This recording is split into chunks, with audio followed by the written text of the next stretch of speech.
Assalamualaikum warahmatullahi wabarakatuh. Shalom, Om Swastiastu, Namo Buddhaya, dan salam kebajikan.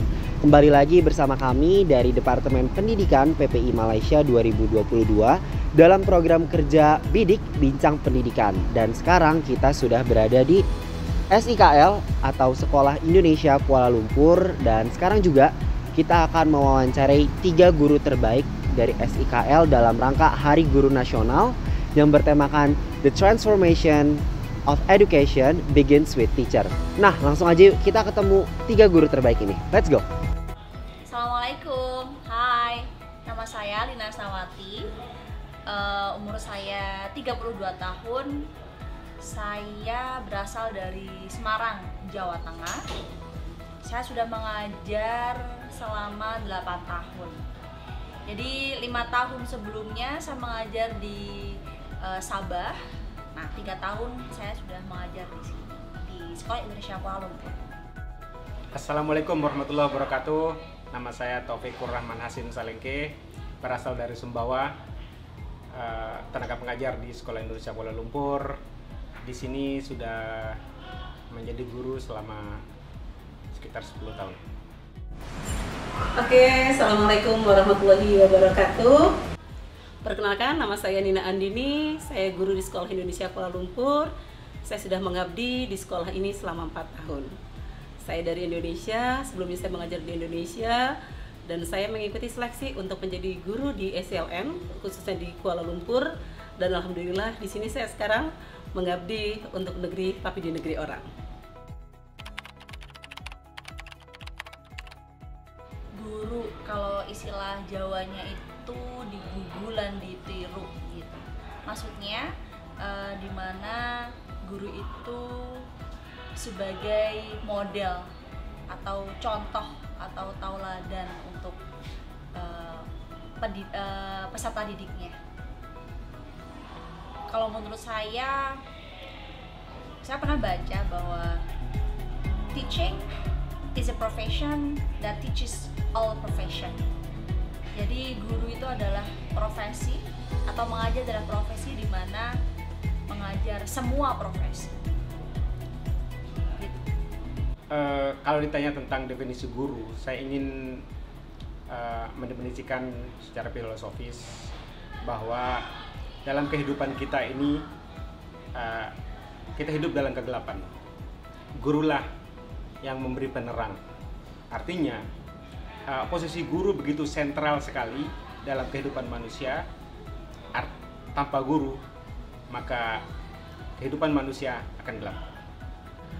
Definisi guru ya, definisi guru itu sebenarnya ini terkait dengan tugas guru. Kalau kita sering mengartikan bahwasannya guru itu digugu dan ditiru yang merupakan role model bagi siswanya, namun tidak sebatas itu saja sebenarnya.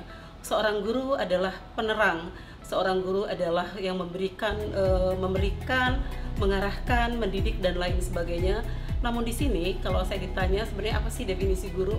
Sebenarnya kita sebagai seorang guru itu kalau didefinisikan itu adalah bagaimana kita bisa memberikan dampak positif, kita bisa memberikan kontribusi positif untuk siswa kita terkait dengan perkembangan karakternya.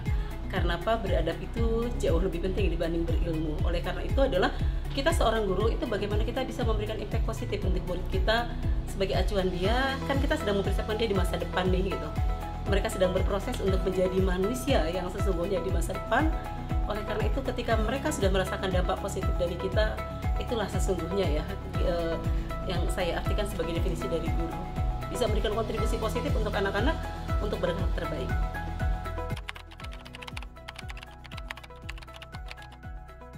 Perayaan Hari Guru Nasional itu adalah sebuah momentum di mana kita pasti pernah merasakan jasa-jasa guru, dan di waktu itulah kita memberikan penghormatan kepada guru-guru yang telah mendidik kita dengan sepenuh hati. Saya melihat upaya pemerintah menghargai guru. Oleh karena itulah dirayakan Hari Guru secara nasional. Mengapa perlu? Karena berlatar belakang tadi bahwa ada upaya-upaya pemerintah dan juga masyarakat kita, khususnya khususnya masyarakat Indonesia dan bahkan masyarakat dunia, bahwa kita dan mereka berusaha menempatkan guru sebagai orang-orang yang layak untuk dihargai. Peringatan Hari Guru Nasional ya, saya sering dengar ada peringatan Hari Guru Sedunia, ada peringatan Hari Guru, ada peringatan Hari Guru Nasional. Peringatan Hari Guru Nasional ini sebenarnya adalah apresiasi tertinggi ya. Sebenarnya itu kan untuk Persatuan Guru Republik Indonesia sesuai dengan Kepres, saya kalau nggak salah itu Kepres ke-78 tentang Hari Guru Nasional. Di sini disebutkan kalau Hari Guru itu adalah apresiasi atau penghargaan tertinggi untuk guru. Tadi terkait dengan perannya sebagai penerang yang tidak hanya mendidik, yang tidak hanya mengajar, tidak hanya mengajar tapi juga mendidik, memberikan dampak positif untuk murid kita, seperti itu. Kalau ditanya seberapa atau bagaimana maknanya, jelas ini adalah positif untuk saya karena ini adalah apresiasi untuk kita para pendidik agar kita tahu, agar juga jadi evaluasi untuk kita pribadi sejauh mana kita sudah memberikan dedikasi tertinggi dalam kehidupan peserta didik kita.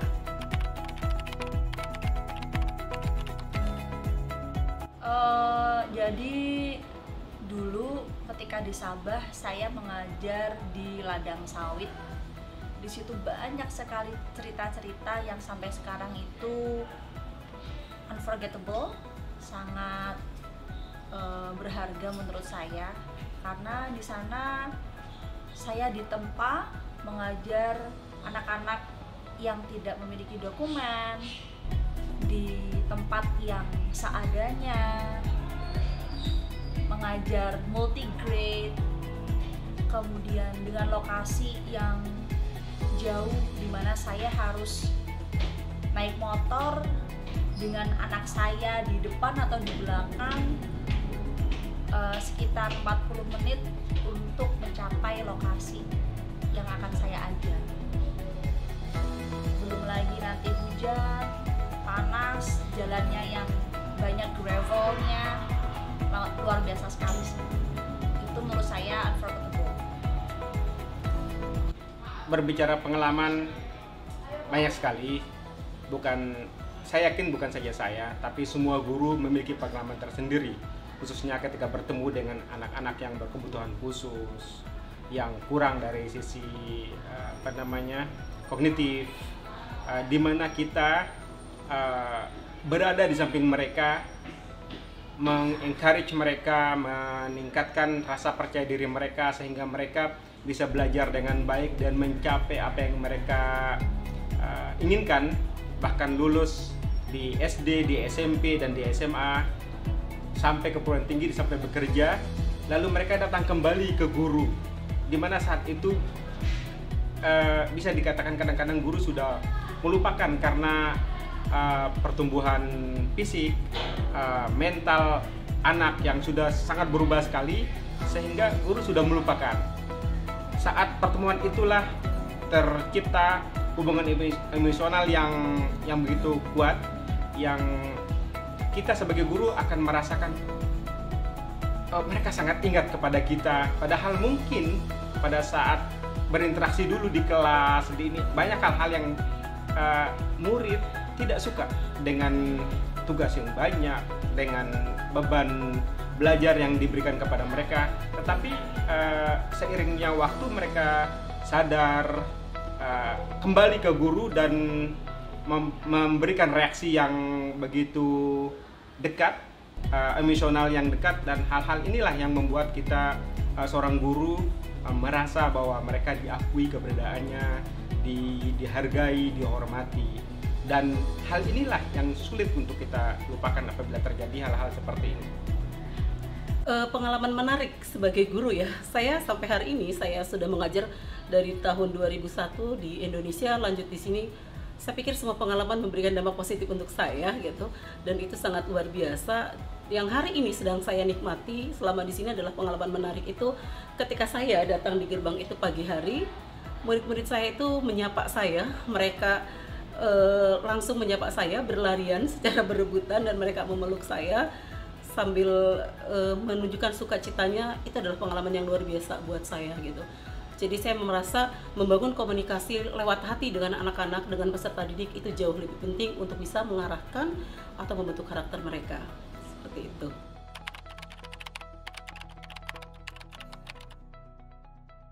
Pengalaman yang menyentuh hati saya, momen ketika mengajarkan anak-anak yang benar-benar nol, tidak bisa membaca, tidak mengenal huruf, hingga sampai dia bisa membaca. Itu adalah momen yang sangat berharga menurut saya. Selain itu, momen dimana kita mempersiapkan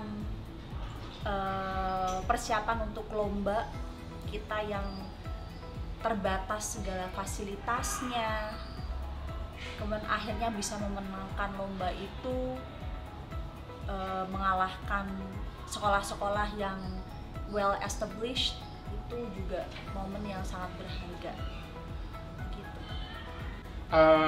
Pengalaman yang sangat menyentuh hati, yang pertama, kalau saya ketika masuk ke lingkungan sekolah, kita akan disalam.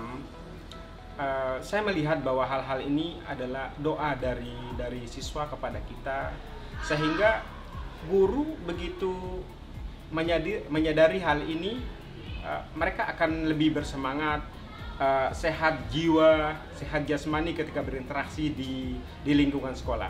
Nah, di dalam kelas tentu banyak sekali hal-hal yang sangat menyentuh, yang memberi pengalaman kepada kita, seperti yang saya jelaskan tadi sebelumnya, bahwa ketika kita berhadapan dengan siswa yang daya tingkat kognitifnya lemah, di situ yang kita sangat berkesan bagi saya dan juga tentu bagi guru-guru lain terkait dalam profesinya sebagai tenaga pendidik. Pengalaman yang menyentuh hati. Tahun ini ada satu pengalaman luar biasa yang saya alami. Ada anak di sekolah ini, peserta didik di sekolah ini yang kelas 2 SD, yang menurut saya dia biasa berbahasa Melayu dan agak kesulitan untuk sosialisasi dengan temannya gitu loh. Dan ke semua guru pun dia tidak hafal, tapi begitu menjalin komunikasi yang baik dengan saya gitu, anak itu saya merasa perubahan dalam dirinya untuk bisa membuka diri dan berteman dengan teman-temannya itu sudah mulai. Jadi pengalaman menariknya adalah karena di sekolah Indonesia Kuala Lumpur ini kan banyak sekali anak-anak kita yang bahasa keseharian itu menggunakan bahasa Melayu gitu. Dan menurut saya bagaimana kita mengajarkan mereka, membiasakan mereka untuk berbahasa Indonesia. Itu pengalaman yang saya pikir hal kecil tapi big impact kalau menurut saya adalah biar mereka juga mengenal ini loh, ada bahasa Indonesia nak gitu loh. Jadi untuk daily komunikasinya itu sebenarnya kita coba mengarahkan mereka untuk berbahasa Indonesia.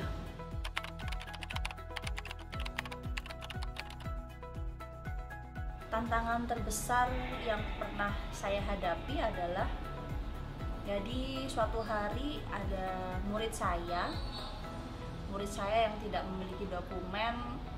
Dia datang kepada saya, "Ibu, saya mau melanjutkan sekolah, tapi saya tidak diberi izin oleh orang tua saya untuk melanjutkan sekolah." Kemudian saya datang, permisi, kulon nuwun istilah Jawanya, ke rumah orang tuanya, ke rumahnya. Saya mohon izin untuk mengajak anak tersebut melanjutkan sekolahnya di Indonesia.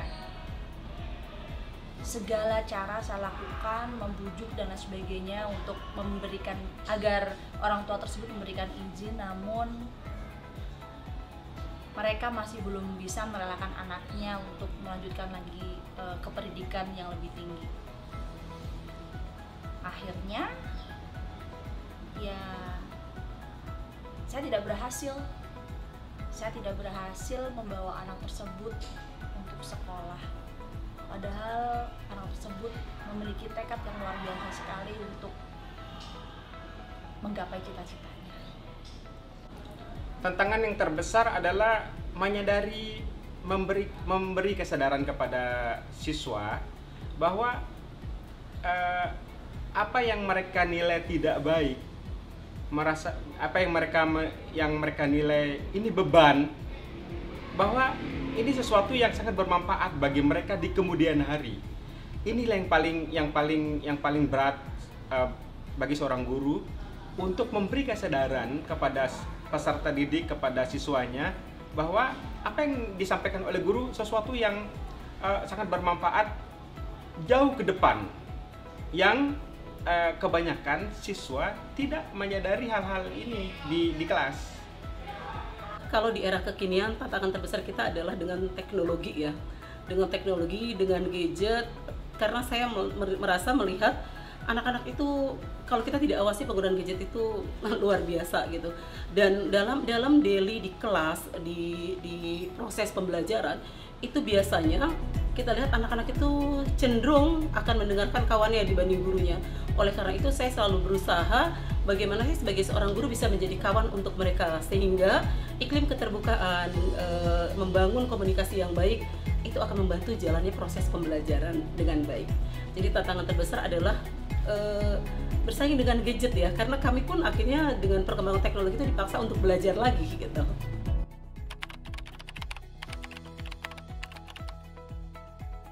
Momen yang mengajarkan saya bersyukur untuk menjadi guru adalah momen dimana saya bisa berinteraksi dengan anak-anak dari berbagai background, dari anak-anak yang tidak punya dokumen, anak-anak yang nggak tahu orang tuanya siapa, sampai sekarang saya mengajar anak-anak ekspatriat dengan kemampuan akademik, kemampuan intelijen yang berbeda-beda. Itu luar biasa menurut saya. Saya ketika berada di negara orang bisa menjadi tenaga pendidik, khususnya bagi anak-anak Indonesia yang berdokumen dan tidak berdokumen.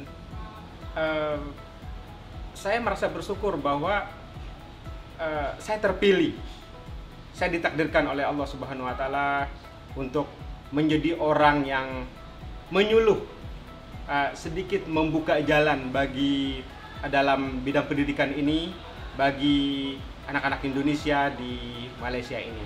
Karena saya sadar, karena saya tahu bahwa banyak anak-anak Indonesia yang tidak bisa bersekolah di Malaysia ini karena alasan dokumen keimigrasian.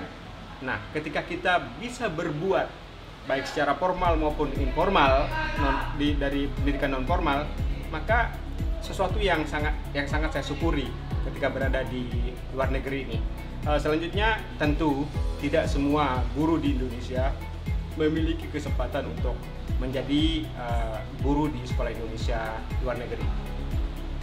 Momen mengajar yang membuat saya bersyukur di sekolah ini di luar negeri adalah saya sangat bersyukur diberikan kesempatan ini oleh Tuhan, diberikan kesempatan untuk melihat perspektif pendidikan yang lain di negeri orang, di luar negeri gitu. Dan ini membuat saya sangat-sangat bersyukur luar biasa, karena akhirnya saya bisa melihat dan mendedikasikan diri saya di sini, melihat anak-anak yang dari Indonesianya itu kan tidak hanya dari satu kota tapi beragam. Makanya saya berani menyebut di sini itu adalah miniatur Indonesia, dan dengan begitu saya belajar tentang Indonesia seperti itu. Jadi sejatinya kami pun guru memang masih terus belajar gitu.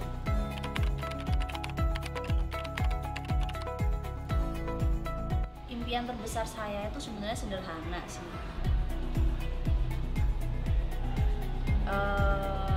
Konon beradab dulu baru berilmu. Saya ingin suatu saat nanti ketika saya bertemu dengan murid-murid saya itu tuh anak-anak murid-murid saya tuh masih mengenal saya, Bu Lina, masih menyapa saya daripada mengajukan. Saya berharap anak-anak murid saya itu memiliki karakter yang baik, memiliki attitude yang baik. Kalau sekarang mungkin bisa menerapkan kalimat sila Pancasila. Sebagai guru atau sebagai orang tua tentu ingin anaknya itu, anak didiknya itu menjadi orang yang berbudi pekerti luhur. Kita ingin dua hal. Yang pertama kognitifnya, secara akademik mereka berhasil, bisa lulus dengan baik, bisa menyambung ke perguruan tinggi yang mereka inginkan, bisa bekerja sesuai cita-cita mereka. Itu adalah keinginan guru dan juga keinginan anak. Namun ada hal yang sangat mendasar sekali, bahwa ketika peserta didik kita, anak didik kita ini menjadi orang yang bermanfaat, berguna bagi diri, keluarga, agama, dan bangsanya, itulah cita-cita terbesar, cita-cita tertinggi seorang guru kepada peserta didik. Untuk siswa-siswa harapan bangsa, harapan saya adalah kita di sini, saya dan peserta didik sejatinya adalah dalam proses pembelajaran, terutama anak-anak adalah kami sebagai gurunya itu coba menyiapkan mereka untuk tangguh di masa depan. Kalau kita bicara peserta didik, mengajar, berproses, hal ini bukan untuk hari ini, tapi bagaimana kita sedang membuat atau menyiapkan mereka untuk menjadi karakter-karakter yang tangguh di masa depan, karena mereka yang akan menaklukkan dunia di depan gitu ya. Masa kita adalah sekarang gitu, bagaimana kita mengarahkan, mendidik, mengajar, tapi at the end mereka yang akan bertarung untuk zamannya. Oleh karena itu, bagaimana menjadikan anak-anak itu tangguh, saya pikir inilah proses belajar sebenarnya gitu.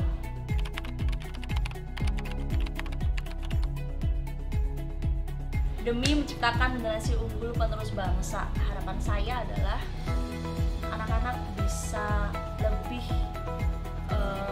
belajar, instead of hanya pengetahuan umum atau akademik, tapi mereka juga harus concern dengan karakter mereka, karena karakter itu sangat penting sekali, dan itu merupakan tujuan dari pendidikan itu sendiri, yaitu membentuk karakter yang unggul.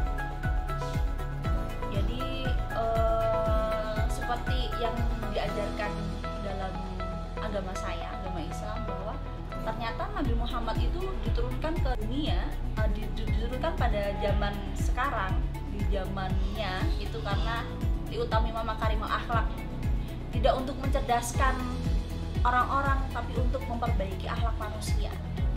Itu tujuan pendidikan yang utama menurut saya itu adalah untuk sebagai pembentukan karakter. Harapan saya bahwa pendidikan ini harus diberi perhatian yang tinggi, yang besar oleh pemerintah, oleh para guru, oleh stakeholder sekolah, oleh semua pihak dalam masyarakat kita untuk memperhatikan masalah pendidikan. Karena tanpa pendidikan bangsa tidak akan maju, dan generasi muda kita tidak akan menjadi generasi penerus yang betul-betul handal 10, 20, bahkan 100 tahun ke depan. Menciptakan generasi unggul penerus bangsa, ya saya pikir saat ini yang kita perlukan adalah manusia-manusia tangguh ya. Kalau katanya Tulus kan manusia-manusia kuat gitu, tapi menurut saya manusia-manusia tangguh itu jauh harus lebih kuat gitu. Kenapa? Saya merasa tantangan zaman ini saja sudah berat, apalagi tantangan zamannya mereka gitu. Oleh karena itu, sebagai generasi penerus bangsa, belajar dengan keraslah wahai peserta didik, anak-anak ibu, berproseslah dengan sebaik mungkin, berkarakterlah sesuai dengan apa yang diajarkan oleh norma-norma kita, agama-agama kita, sehingga di masa depan kita bukan menjadi generasi yang hilang, tapi kita akan buktikan ke dunia kalau kita adalah generasi yang akan menaklukkan masa depan. Itu sih untuk anak-anak saya ya, generasi penerus bangsa. Untuk semua guru, merdeka kita berkarya, dengan karya kita merdeka. Kepada guru-guru semua, mari kita berbuat baik, karena saya yakin tidak ada satu perbuatan baik pun yang tidak akan berbuah kebermanfaatan. Untuk seluruh guru yang ada di Indonesia, teman-teman guru yang ada di sanggar bimbingan, untuk seluruh teman-teman guru di SIKL, tetap semangat, terus berkarya. Selamat Hari Guru Nasional, serentak berinovasi, mewujudkan Merdeka Belajar. Selamat Hari Guru Nasional tahun 2022, serentak berinovasi, mewujudkan Merdeka Belajar. Selamat Hari Guru Nasional, serentak berinovasi, mewujudkan Merdeka Belajar. Setelah kita mendengar pendapat dari para guru tadi, ternyata banyak sekali ya teman-teman cerita yang mengharukan dari pengalaman mereka selama ini menjadi guru dan juga kesulitan-kesulitan mereka di era pandemi kemarin. Kami berharap kalian yang menonton video ini menangkap banyak nilai moral yang bisa dipelajari untuk kedepannya. Dan kami berharap juga kita sebagai siswa dan mahasiswa bisa lebih menghormati dan menghargai jasa-jasa para guru kita di masa lalu maupun di masa depan. Sampai jumpa di lain waktu. Wassalamualaikum warahmatullahi wabarakatuh.